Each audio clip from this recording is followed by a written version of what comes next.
Fish started to reach out with a balled-up fist like he was going to pop me in the arm again, but he stopped when I shot him a look that said, "Do it and you will bleed."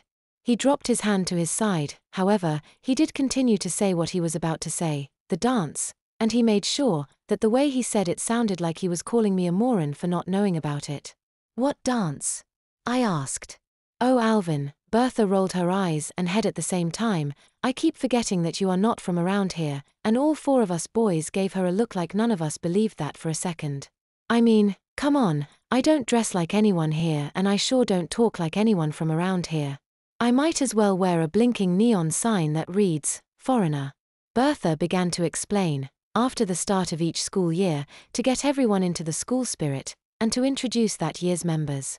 I interrupted her with, "Members of what?" Sounding slightly irritated for being interrupted, she said, "The Boyd Bears, of course." "Oh yeah," I said, popping myself in the forehead for having forgot our school hockey team after Stax had told me about it. "Anyway, the pep squad puts on a snowball dance." Bertha continued. I honestly thought that the next question I raised was a good one. What the heck is a snowball dance? I was envisioning the entire school body engaged in a choreographed snowball fight that was set to music. All three of the guys acted as though I had asked the dumbest question in the history of mankind. Fish had to take it even farther by drilling a finger into the side of his head. That particular hand gesture was one I was already familiar with. Basically, it's a way of saying someone must have had a lobotomy. I took a half-serious swing at him, but he had anticipated it and jumped back out of the way of my flying slap. However, since he was out of my reach, Bertha punched BB in the back, and from the sound of it she didn't pull her punch at all. "What the hell did you do that for?" BB complained loudly. Boy, after getting hit in the back like that, I was surprised he was able to breathe, let alone speak. Bertha curled her lip like a snarling dog and said to him, "Pass it on," and he did just that. Fish knew what was coming, and though he flinched, he took the punch. It was almost comical to watch him as he rubbed his arm, jumped up and down like he was trying to get warm, and shook his arm as though trying to shake the pain out. "Oh yeah. May I have another?" he joked, but his eyes were telling a different story. I don't think he was jumping around to get warm, but to keep from crying. Knowing how bullies are, if he had started crying or if the others had seen that he was close to crying, they probably would have pounded him into the snow. The five of us headed for the school doors while I pleaded, "Will someone please explain to me what a snowball dance is?" Bertha put her arm around me and I thought I was going to lose my breakfast from the foul green mist that oozed from under her arm and enveloped my head.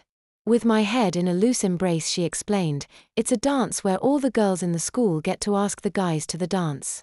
Guys don't get to ask, and whichever girl asks them first, that's who they have to go with."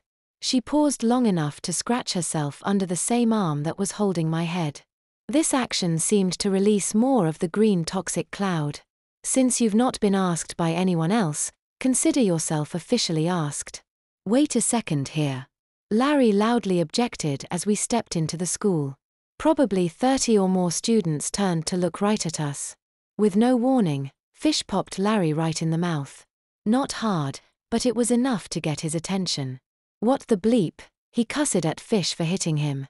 However, before Fish could respond, Larry turned back to Bertha and continued his loud objection. "I thought we were going together again this year." Bertha made a face at him like one makes when they are trying to dig a wedgie out of their butt crack. She followed that up by sticking out her tongue. "No thanks, I use toilet paper," Larry said and stormed down the hall. "Oh, that was real mature," BB shouted to the back of Larry's head while hooking his arm around Fish's shoulders.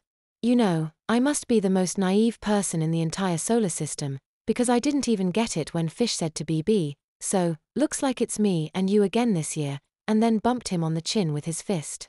BB put his hand on his hip, snapped his other fingers in the air and said, 'You know it, baby.'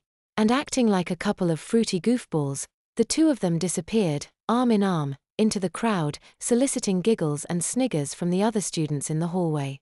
"So, tell me," I began, directing my comment to Bertha, "were those two dropped on their heads when they were born?" Bertha didn't even crack a smile when she answered, "No, they come by stupid naturally."